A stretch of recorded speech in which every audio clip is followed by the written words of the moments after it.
non seulement il fallait faire la création des produits, mais il fallait aussi former nos équipes, leur faire changer les réflexes. Je vous donne un exemple tout bête, c'est je passe du désherbant au paillage, ou je passe du désherbant au paillage plus la binette. Dit comme ça, c'est facile. Dit devant quelqu'un qui trouve que la binette est trop dure à placer et que le paillage, ça fait pas joli dans son jardin. Il faut argumenter et puis permettre à tout un chacun de s'approprier le message. Et ça a pris quasiment 3 ans.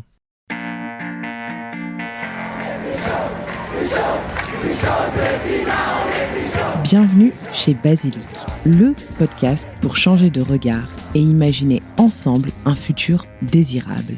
Je suis Jeanne, votre hôte, et chaque semaine, je tends le micro à celles et ceux qui façonnent le monde de demain.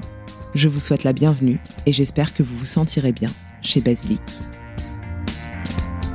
Aujourd'hui, je reçois Luc, Eric et Stéphane de l'entreprise Botanique. J'avais très envie de réaliser cet épisode pour comprendre comment une grande entreprise, aussi établie que l'est Botanique en France, pouvait tout de même défendre des valeurs environnementales et s'engager pour un monde plus durable. Étant désormais basée en Haute-Savoie, je me suis naturellement tournée vers l'entreprise Botanique, qui semblait correspondre à ce modèle d'entreprise. Luc, Eric et Stéphane m'ont ouvert les portes de cette grande entreprise familiale qui a su évoluer au fil des années. Dans cet épisode, nous parlons de pilotage d'entreprise, bien sûr, mais également de jardinage, de pesticides, de raison d'être d'entreprise à mission ou encore de fonds de dotation. J'ai trouvé cet échange très inspirant et j'espère qu'il vous plaira.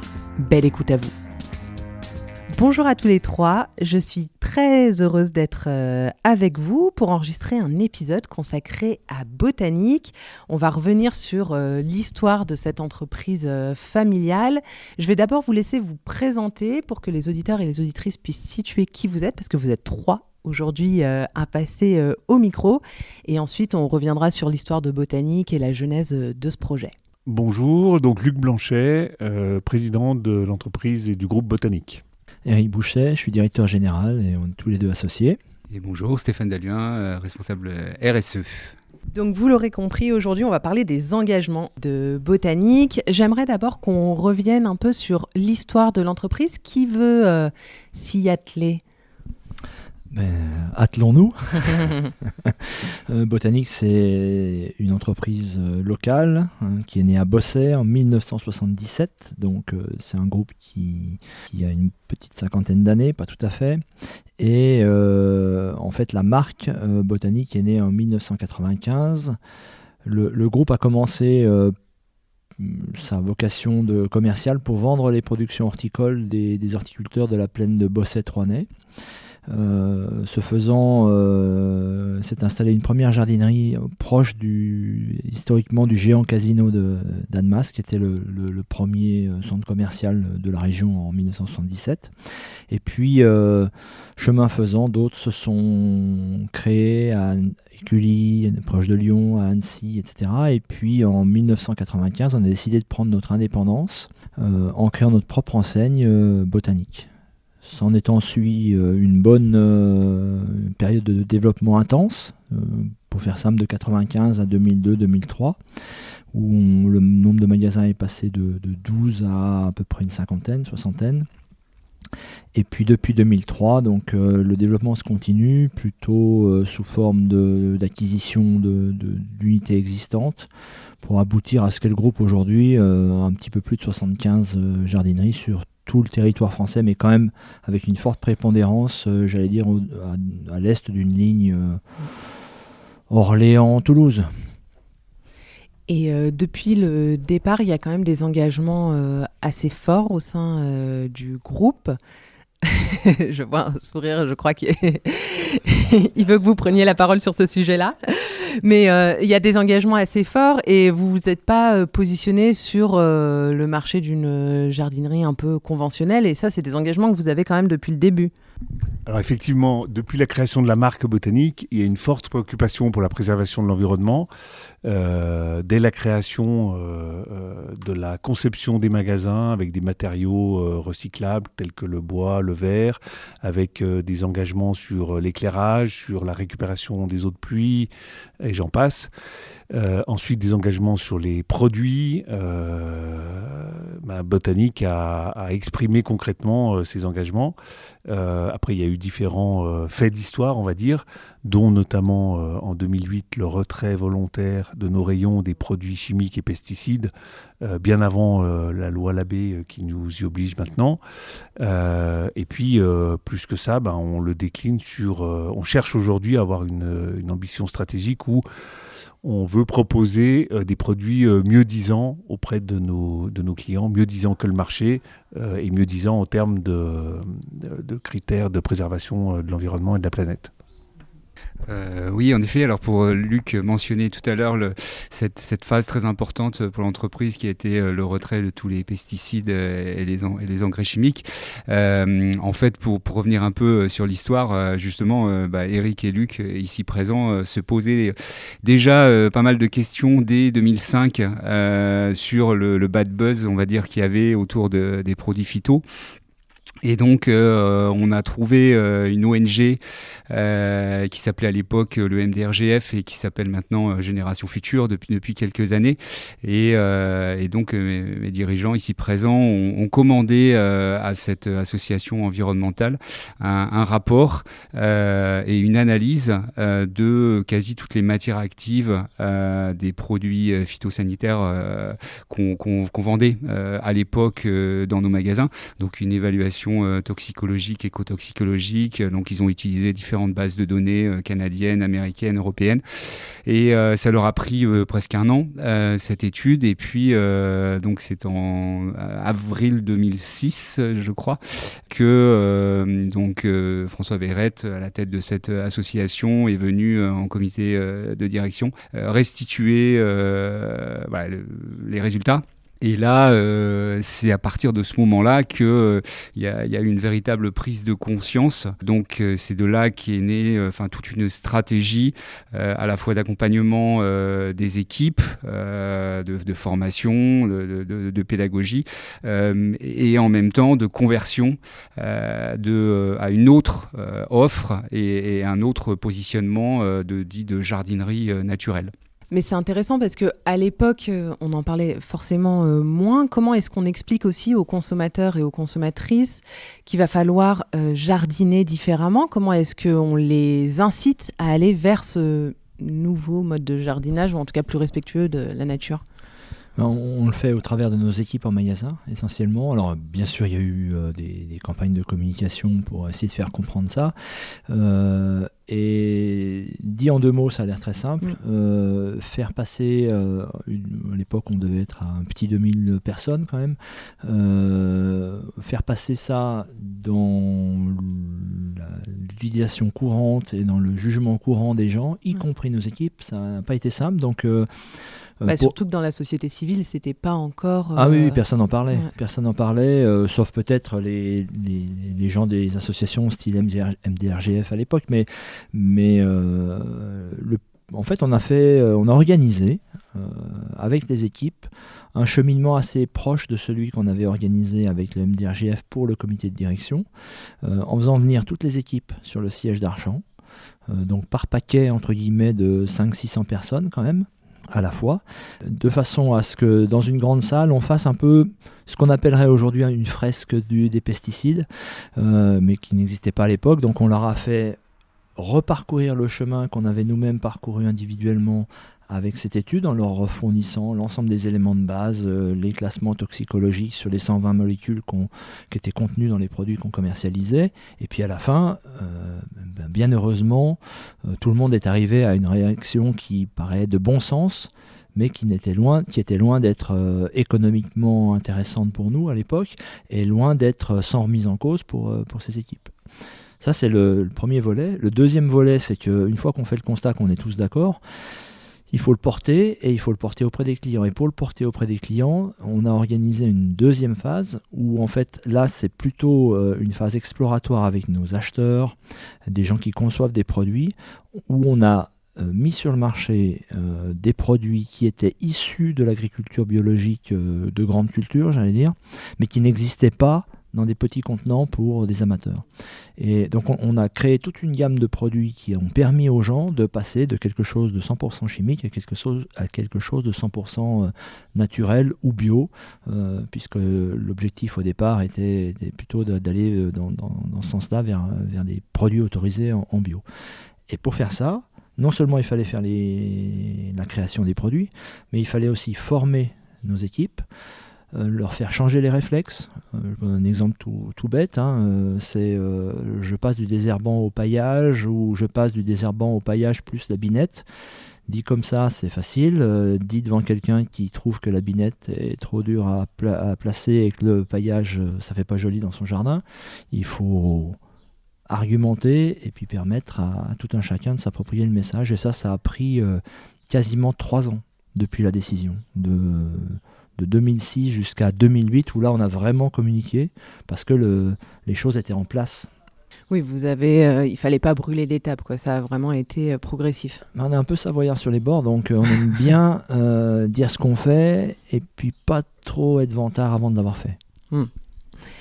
En effet, je pense qu'il y a beaucoup d'auditeurs et d'auditrices, et c'est pour ça que j'avais envie d'enregistrer cet épisode, qui n'ont pas forcément conscience des engagements de Botanique. Alors, c'est pas du tout contre vous que je dis ça, mais je pense que vous communiquez un peu moins que ce que vous pourriez faire.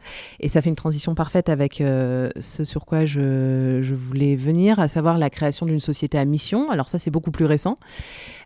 Pour autant, c'est aussi dans le prolongement de vos engagements depuis le départ. Qu'est-ce que ça veut dire pour vous, cette société à mission? Et aussi d'un point de vue des équipes, là encore, on a parlé des équipes tout à l'heure, comment est-ce qu'on les mobilise sur un tel projet? Comment est-ce qu'on réfléchit? Est-ce que c'est une décision qui vient du haut? Est-ce que c'est une décision qui a été portée par tout le monde? Alors, le fait d'avoir dans nos statuts une mission et d'avoir le statut justement de société à mission, ça s'inscrit dans la continuité de ce qu'on est et dans notre ADN depuis la création de la marque Botanique, et plus que ça, depuis la création de l'entreprise en 77, comme disait Eric, puisque vous avez compris, c'est 4 familles d'agriculteurs, horticulteurs, donc qui ont un lien particulier avec la terre et la nature, et d'où cette préoccupation particulière. Et au fur et à mesure du développement de la maison, on a pu structurer la démarche jusqu'à, en 2021, effectivement, modifier nos statuts, inscrire notre raison d'être que l'on a travaillé, je vous expliquerai comment, dans nos statuts, et des ambitions stratégiques associées. Donc c'est important de comprendre que tout ça, c'est pas, ça s'inscrit dans une continuité et dans un fil vert, j'allais dire, depuis la création de l'entreprise. Après, on a travaillé notre raison d'être en se faisant accompagner par des spécialistes qui avaient déjà accompagné des groupes de taille comparable à la nôtre, et puis avec des ateliers pluridisciplinaires, donc avec toutes les parties prenantes avec lesquelles on est en interaction, des clients, des fournisseurs, des ONG avec lesquelles on travaille depuis de nombreuses années, des équipes bien sûr, et quand je dis des équipes, c'est aussi bien, tous les métiers de la maison étaient représentés. Et ainsi, on a pu aboutir avec des ateliers successifs et une méthode de créativité sur notre raison d'être, ensemble, retrouver le chemin de la nature.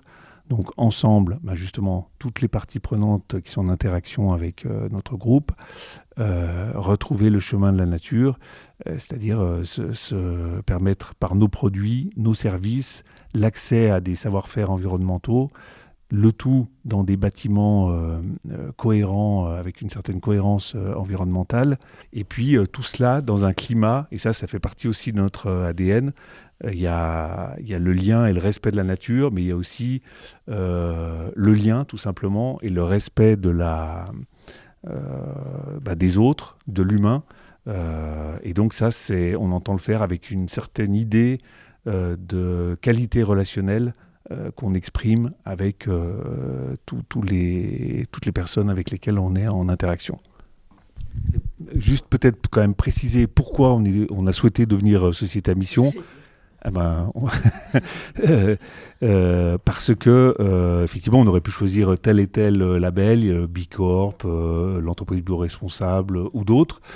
On a, après réflexion, pris la décision d'entamer cette démarche sur le statut d'entreprise à mission pour plusieurs raisons, dont 2 essentielles. Un, c'est inscrit dans les statuts au registre du commerce, donc c'est quand même pérenne et ça suit la vie de l'entreprise, puisque c'est une AG qui décide de cela et qui l'inscrit, comme je viens de le dire, dans les statuts. Et puis 2, c'est aussi une démarche où on s'engage sur un chemin, mais on s'engage avec transparence, et puis on est audité avec un organisme tiers indépendant.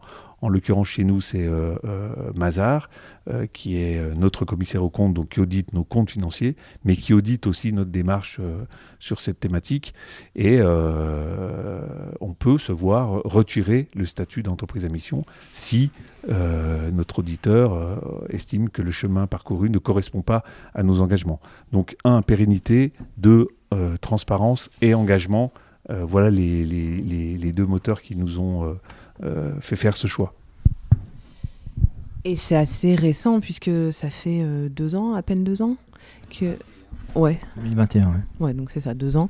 Qu'est-ce que ça a donné déjà ? Je trouve ça assez intéressant. Là, avant, on était sur du plus ancien avec les pesticides, etc. Mais là, en 2 ans, qu'est-ce que ça donne comme axe d'amélioration ? Dans quelle direction est-ce que vous voulez aller ? Vous disiez tout à l'heure que vous aviez une forte croissance et que maintenant, vous continuiez de vous développer, mais de manière un peu moins intense.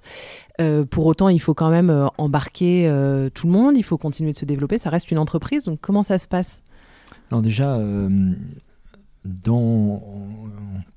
corollaire de la raison d'être, on s'est donné un certain nombre d'objectifs. Donc le premier, Luc en a parlé, c'est proposer à nos clients des produits mieux-disants, sous-entendu mieux-disants que ce que fait le marché aujourd'hui. Le deuxième, c'est de cultiver une relation particulière avec nos parties prenantes, Luc en a parlé aussi. Le troisième, c'est d'organiser un transfert éducatif autour de la nature. Et le quatrième, c'est d'avoir des sites exemplaires. Donc, ça peut paraître bête d'avoir ces 4 cadrans, mais déjà, ça structure nos démarches. Et puis, il faut se rendre compte que si je prends le premier point, par exemple, proposer une offre mieux-disante, dans une jardinerie, en moyenne, il y a 25 000 références. Ça paraît pas, mais ne serait-ce que dans une pépinière ou un marché aux fleurs, avec le rythme des saisons, ça fait plusieurs milliers de produits qui tournent.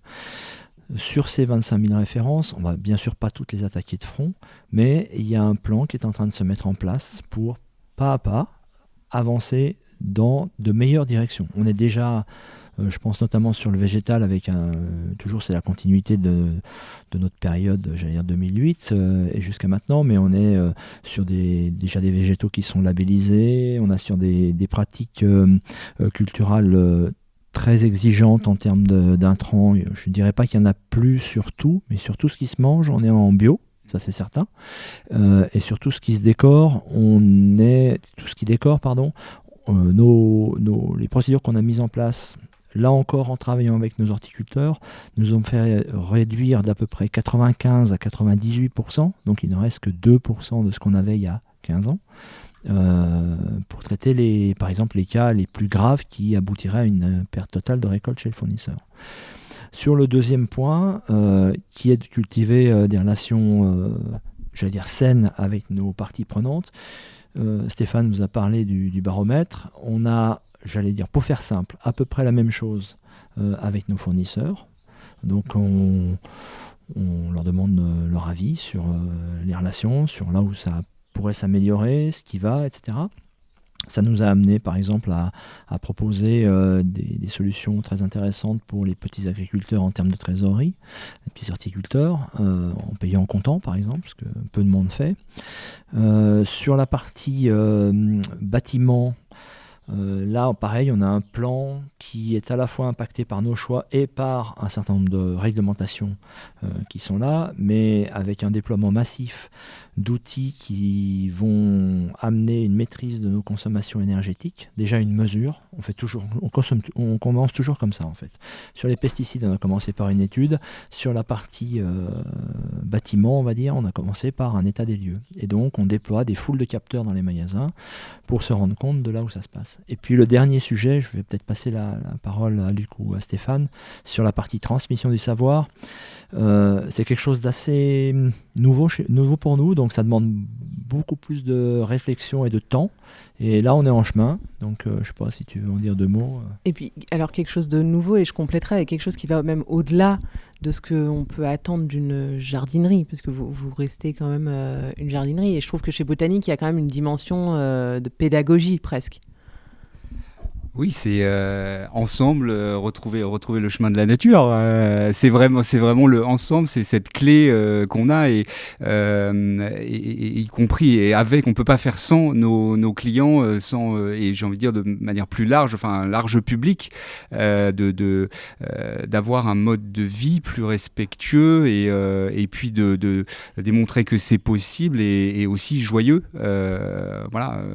Et moi, je voulais prendre ma casquette RSE et dire que ce statut de société à mission, c'est un formidable accélérateur sur tous nos engagements et nos plans d'action très, très concrets dits RSE. Et ça, comme disait, pour reprendre ce que disait Eric aussi, ça cadre, ça donne cette raison d'être. C'est vraiment le fil vert de tout ce qui se passe dans l'entreprise et à l'extérieur. Et ces 4 ambitions, avec on a derrière chacune de ces ambitions fixé des indicateurs. Et ça, on a eu pas mal de discussions avec mes dirigeants sur il fallait pas des tonnes d'indicateurs, il fallait rester simple pour pouvoir ne pas dépenser toute l'énergie à faire des calculs et être dans l'action. Mais quand même, d'avoir ces quelques indicateurs, d'avoir ces ambitions. Et puis Luc l'évoquait tout à l'heure, quand même, le fait qu'il y ait Mazars, en l'occurrence l'OTI, là, qui vient vérifier. Et on s'est collé à notre premier audit à l'automne dernier. Je peux vous dire que les personnes ont absolument tout épluché, quoi. Et donc, voilà, ça nous demande quand même de justifier, vérifier et d'avancer par rapport à nos ambitions. Et enfin, par rapport à la question autour de la pédagogie, on est en train de monter tout un plan d'action. Alors, il y a des choses qui sont déjà sorties, très concrètes, alors qui pour certaines existaient déjà. Par exemple, les ateliers que l'on fait dans tous nos magasins. On accentue les ateliers autour de la biodiversité, par exemple, où on a créé sur le site internet tout un espace en fait qu'on a intitulé Apprendre ensemble. Et donc ça, c'est toute l'équipe chez nous, Expérience Client, qui s'est occupée de ça pour construire des modules de pédagogie. Et on est qu'au début. Hein. Et puis après, il y a les collaborateurs, comme je le disais tout à l'heure, qui est un sujet au quotidien. Et on a des projets dans les cartons encore autour de ça pour toucher tout à chacun, je dirais, aux tripes pour pouvoir en faire de tout le monde des ambassadeurs. Voilà. J'imagine bien que vous avez des projets dans les cartons pour les dizaines d'années à venir. En parallèle de la société à mission là, depuis 2021, il y a aussi le fonds de dotation Botanique. Je veux bien quelques explications. Alors, il y a un petit chapitre sur votre site et tout, mais pour que les auditeurs et les auditrices comprennent aussi de quoi on parle, est-ce qu'on peut recontextualiser ? Alors effectivement, on a lancé en août 2021, on a créé un fonds de dotation botanique qui a pour objet la préservation de la forêt avec 2 grands objectifs. Un, la gestion de la forêt, que ce soit de la replantation ou de la mutation des espèces par rapport au réchauffement climatique. Et puis 2, la sensibilisation de tout public autour de cette thématique de la forêt, de sa biodiversité, de son écosystème. La création de ce fonds, c'est une des décisions issues de notre engagement sur le fait d'avoir le statut de société à mission avec ensemble notre raison d'être, ensemble retrouver le chemin de la nature. Donc voilà le contexte. On l'a lancé avec des moyens conséquents en 2021. On l'anime donc maintenant depuis 2 années pleines. On a un partenariat très concret avec l'ONF qui a découlé sur des actions, soit de replantation, je ne sais plus combien d'hectares, mais Stéphane pourra le préciser, sur certains sites, dans la Loire, en Haute-Savoie, dans le département du Rhône. Et puis on a aussi des actions en faveur de la sensibilisation des publics, donc que ce soit des ateliers, des espaces pédagogiques pour les écoles ou des parcours découvertes de la forêt avec tous ses bienfaits pour tous les publics. Donc là aussi, par exemple, on va avoir un parcours qui va se créer, un aménagement d'un parcours sur le Grand Annecy. Non, vous êtes basé à Annecy ? Oui. Bon, alors on peut parler d'Annecy. Eh bien, parlons-en. Donc, l'aménagement d'un parcours découverte sur les vallons du Fier, avec la ville d'Annecy, le Grand Annecy et l'ONF. Donc, un aménagement relativement conséquent qui va démarrer début 2024. C'est bon, alors à l'échelle d'Annecy, mais pas que, c'est vraiment à l'échelle nationale. Il y a des actions à l'échelle nationale aussi, hein, dans la Loire et tout ça. Mais on fait un petit focus sur Annecy. En plus, c'est comme ça que moi j'ai découvert les magasins botaniques, c'est en déménageant à Annecy. Donc voilà, c'est très bien. Comme le rappelait Eric tout à l'heure, on est quand même très fiers de nos racines aux Savoyardes. On a presque une croix de Savoie sur le front. Donc nous, dès qu'on parle d'Annecy, ça nous met en joie. Stéphane, est-ce que vous voulez ajouter quelque chose sur le fonds de dotation ? Oui, alors Luc, c'est vrai que l'ONF, c'est notre premier partenaire, et pas des moindres. Hein, non. En fait, on s'est associé dès la naissance du fonds de dotation, mais il y a aussi d'autres partenaires, comme l'association de Francis Allais, qui a ce fabuleux projet de recréer une forêt primaire de 70 000 hectares, qui, elle, a priori, serait plutôt localisée dans Grand Est de la France, ou est partagée avec d'autres pays. Et donc on soutient, le fonds soutient ce projet. On est aussi partenaire de Livre en Marche depuis, donc qui se passe à Chambéry, celui-là, ou Marche, oui, pardon, fin septembre, et ça répond à tout ce qui tourne autour de la pédagogie. Et d'ailleurs le fonds il a été lancé en la présence de Francis Allais, d'Alain Baraton, Luc, Eric. C'était l'année dernière, hein, c'était en septembre l'année dernière. Et puis il y a aussi l'écomusée du bois et de la forêt à Thônes, qui travaille sur tout ce qui est là aussi pédagogie, et j'espère qu'il y en aura plein d'autres, des partenaires. Voilà.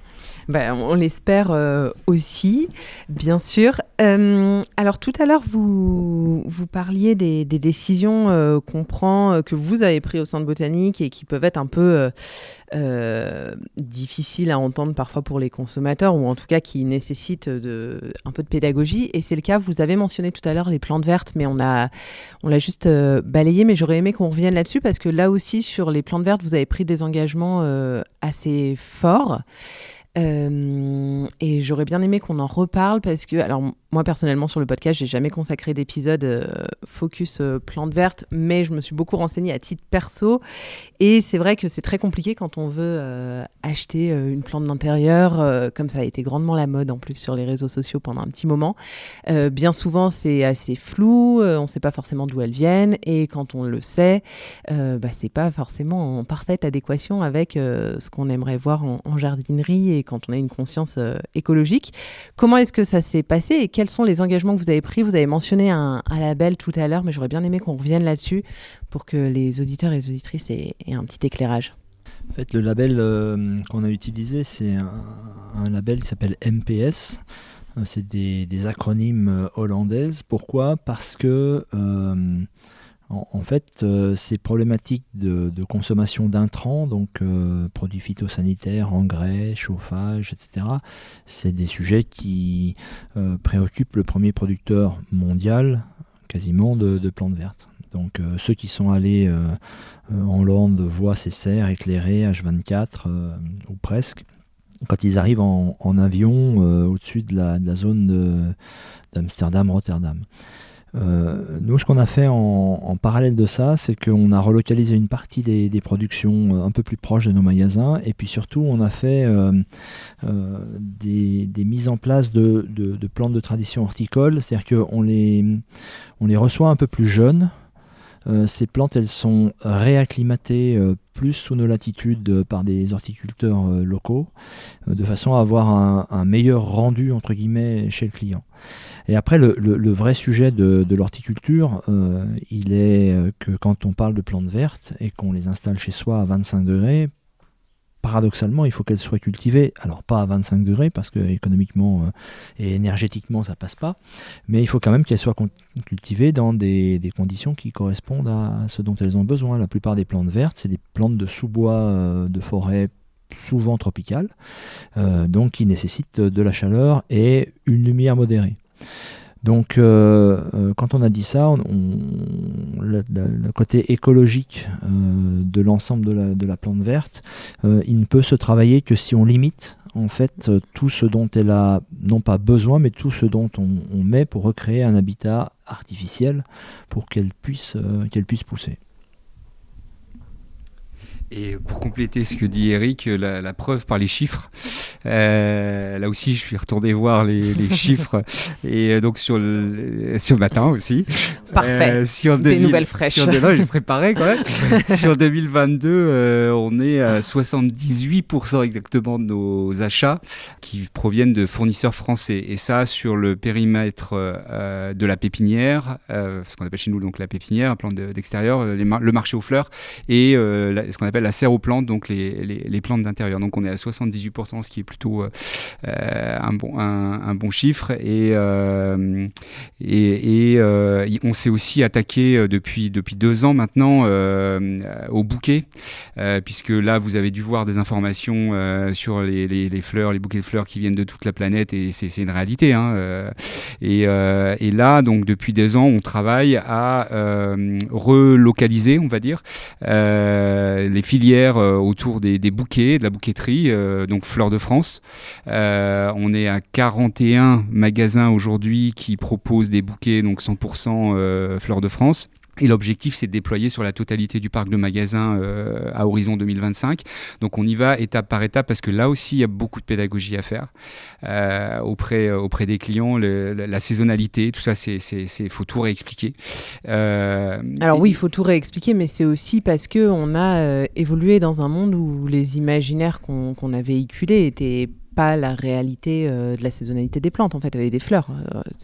Oui, on a pris des habitudes et où on fait tout pousser n'importe où, et ça vole, donc il faut tout réexpliquer. Mais donc on est aujourd'hui, et alors la bonne nouvelle, parce que je me suis aussi renseigné ce matin, là la fête des mères, faut le dire que la fête des mères là cette année, les bouquets Fleurs de France ont cartonné, ça marche très bien, donc ça montre que on peut y arriver, et tant mieux, et que des personnes comme vous, dans les médias, etc., vous en parlez de plus en plus, et que le fait d'offrir la rose à Saint-Valentin, c'est quand même un peu, surtout si elle vient de l'autre bout de la planète, c'est peut-être pas le plus, pour marquer son amour, c'est peut-être pas l'idéal.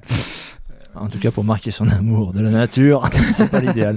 En fait, il faut comprendre que, un peu comme beaucoup de marchés, aller contre l'usage, c'est compliqué et c'est long. Là, Stéphane vient de dire que ça fait plusieurs années qu'on travaille sur Fleurs de France et sur le fait de créer les filières, parce que quand on veut créer une filière, ça paraît tout bête, mais pour avoir une fleur mature qui va constituer un bouquet, il y a certaines fleurs qui sont bisannuelles, donc il faut déjà 2 ans avant que les premières fleurs sortent. Il faut aussi créer un peu de rassurance pour le producteur qui se dit c'est quoi la durée de mon contrat si j'investis en fait dans cette culture qui est mon gagne-pain, comment je fais pour qu'ensuite j'assure un peu mes arrières, il faut le dire tout simplement, et les producteurs comme tout le monde ont besoin de vivre. Et puis il faut aussi aller contre l'imaginaire client qui a été semé pendant longtemps, et puis contre pour moi un dernier sujet qui est cette commoditisation ou cette low-costisation de la société, où en réalité, si on voulait faire les meilleures marges, il serait beaucoup plus simple d'aller sur ce qu'on appelle le cadran à Aalsmeer. Donc il faut comprendre qu'il existe pour les fleurs une bourse aux fleurs, où des chariots immenses défilent devant des acheteurs, et puis il y a une cotation en temps réel, et quand le prix atteint le prix compatible entre le vendeur et l'acheteur, c'est le prix de marché. Et ça, il y a quelques reportages qui ont eu lieu, notamment peut-être sur Arte, il me semble qu'il y en avait un comme ça, qui montrait ce marché. Ça, c'est ce qu'il y a de plus simple. Ça permet de faire des super coups et ça permet de descendre des prix très bas auprès des clients. Sauf que là, on est sur exactement l'antinomie de ce qu'on veut faire. C'est-à-dire que le respect de l'environnement, le respect des gens qui cultivent, il n'entre pas dans la fixation du prix. Et donc, c'est très court-termiste, c'est très anti-écolo, et ça a amené certes pas mal d'opportunités sur le net pour avoir des plantes à des prix ridicules, mais qui couvrent parfois tout juste le prix du producteur. Donc nous, on ne veut pas faire ça, on est une enseigne sur laquelle on s'engage avec des contrats de culture auprès des gens pour rassurer à minima sur la base de leur business, pour les rassurer pour qu'ensuite ils soient un peu plus sereins, et qu'étant un peu plus sereins, on puisse leur parler de choses autres que le prix, la marge et grosso modo ce qu'ils vont gagner à la fin du mois. Et un dernier chiffre je pense que Luc, tu l'évoquais tout à l'heure, sur toute la partie potager, la gamme potagère, on est 100% sur la marque botanique, on est à 100% bio et France, cultivé en France. Voilà. C'est vrai qu'on n'a pas parlé de la marque potagère, mais bon, 25 000 références, on pouvait pas parler de tout de toute façon. mais c'est bien de le préciser aussi. Et en magasin, et pour moi, c'est là où Botanique est assez fort pour faire cette pédagogie, c'est que, par exemple, à l'entrée des magasins, il y a des bacs de recyclage de pots horticoles, les petits pots dans lesquels on achète ces plantes, etc. Et voilà, il y a juste ces bornes qui sont proposées, il y a un panneau en général qui explique, c'est tout. Mais derrière, vous avez mis en place une filière de recyclage de ces pots. Stéphane, vous êtes arrivé avec un pot, justement un prototype. Alors, on ne pourra pas le montrer dans le podcast, mais je prendrai une photo quand même. Comment ça s'est passé? Depuis quand est-ce que vous avez mis ça en place? Et surtout, quels sont les retours des clients? Déjà, vous avez mes dirigeants là à côté qui, eux, voulaient que ça avance, ce sujet des pots, parce qu'on a conscience que on contribue à mettre du plastique en tant que déchet. Alors c'est encore une fois le plastique quand même a des propriétés vachement intéressantes, surtout dans notre univers. L'humidité, il faut arroser, pouvoir transporter. Et donc, on s'attaque au plastique depuis plusieurs années. Je ne vais pas refaire l'histoire sur les modes pressés. On a tout un travail en amont de supprimer ce plastique, mais on a encore du plastique. Et donc, l'idée, c'était qu'est-ce qu'on fait de ce qu'on a encore là, du plastique. Et donc, on a fait toute une étude sur... comment s'organise sur le marché le recyclage du plastique, parce qu'il y a plusieurs typologies de plastique, je ne vais pas vous faire la famille des plastiques, ils sont bien nombreuses, mais on a la chance, on va dire que très majoritairement c'est du polypropylène qui est utilisé pour ces godets, ces pots en plastique. Il y a encore du polystyrène, mais c'est anecdotique. Et du coup là on s'est associé avec un gros du secteur du recyclage qui est Veolia, et on a monté tout ce dispositif de collecte, de tenter de faire au mieux de la pédagogie pour expliquer au grand public ce qu'est du polypropylène par rapport à du polystyrène et comment il est marqué. On a essayé de faire simple. Donc je vous cache pas qu'il y a encore beaucoup d'erreurs, mais c'est pas grave. Derrière, on a des équipes en magasin qui sont absolument formidables, et je peux vous le dire que je vais voir régulièrement, et qu'ils sur le terrain ils retrient derrière pour qu'on puisse faire des ce qu'on appelle des grands big bags, qui après, tout ça est mutualisé et puis envoyé sur le site de recyclage qui est entre Dijon et Mâcon. Là, on a déjà utilisé 22 tonnes. J'ai fait le calcul, c'était au printemps dernier. On a réutilisé 22 tonnes de matière de polypropylène, donc provenant de notre filière dépôt, pour fabriquer une gamme qu'on a lancée au printemps 2021, la gamme des pots citoyens. Donc qui sont fabriqués à partir de cette matière qui est récupérée. On est toujours les seuls à le faire. Voilà, mais on a bon espoir que le marché va s'organiser pour que tout le monde soit en marche pour la collecte et le recyclage de ce plastique et puis de supprimer. On continue à travailler sur la suppression sur l'amont. Mon collègue acheteur du végétal me disait la semaine dernière qu'on était à 1 million de plants potagers vendus sans emballage, donc en vrac. Donc c'est pas anecdotique quand même. On avance. J'espère que les autres aussi suivront votre démarche maintenant que vous avez frayé le chemin et que vous avez mis en place cette filière de recyclage. Ce serait quand même chouette. C'est open source en tout cas. On leur a proposé on leur fait passer le message. Se faire expliquer tous les chemins par lesquels on est passé avant d'arriver là, et c'est vraiment open source. Espérons que ce soit entendu. Avant de terminer cet épisode, je voulais juste que vous nous partagiez à titre personnel chacun les projets sur lesquels vous travaillez. Alors il y en a beaucoup, mais choisissez-en un par exemple, projet qui vous parle beaucoup et qui vous anime, sur lesquels vous allez travailler là pendant les prochaines années, en attendant qu'on réenregistre un épisode dans 10 ans peut-être.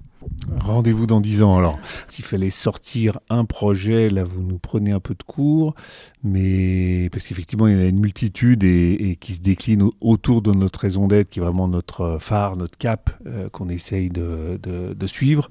Mais je dirais que actuellement, justement, on travaille avec les équipes, et notamment Valérie Cotreau et Stéphane Dalloin, sur l'embarquement des équipes en interne autour de cette raison d'être, pour pouvoir ensuite embarquer encore plus nos clients. Alors comme je disais, nos équipes sont déjà embarquées, puisque cette raison d'être, elle n'était pas tombée du ciel, c'était dans la continuité de notre histoire.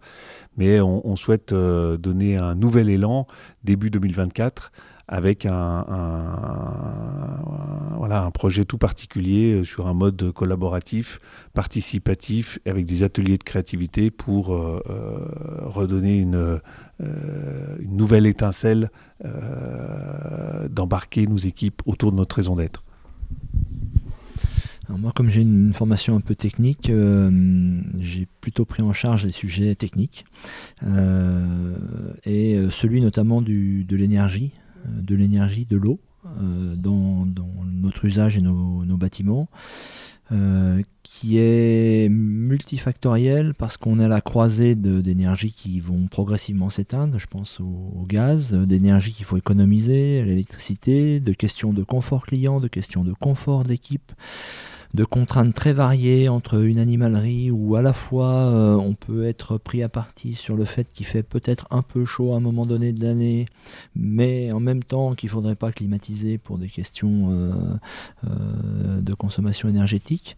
Et donc on est sur des déploiements massifs d'énergie renouvelable, et on équipe notre parc de magasins avec des investissements de plusieurs millions d'euros par an, de panneaux solaires, essentiellement sur les parkings, qui, sur les magasins qui sont déjà équipés, par exemple, en ce moment, effacent complètement la consommation du magasin pendant la journée. Sachant que, de manière un petit peu contre-intuitive, on a sur un magasin une grosse consommation pendant les heures d'ouverture, mais une consommation de nuit qui n'est pas négligeable parce que, par exemple, en animalerie, les poissons continuent à nager la nuit, il faut continuer à filtrer l'euro, à les chauffer, etc.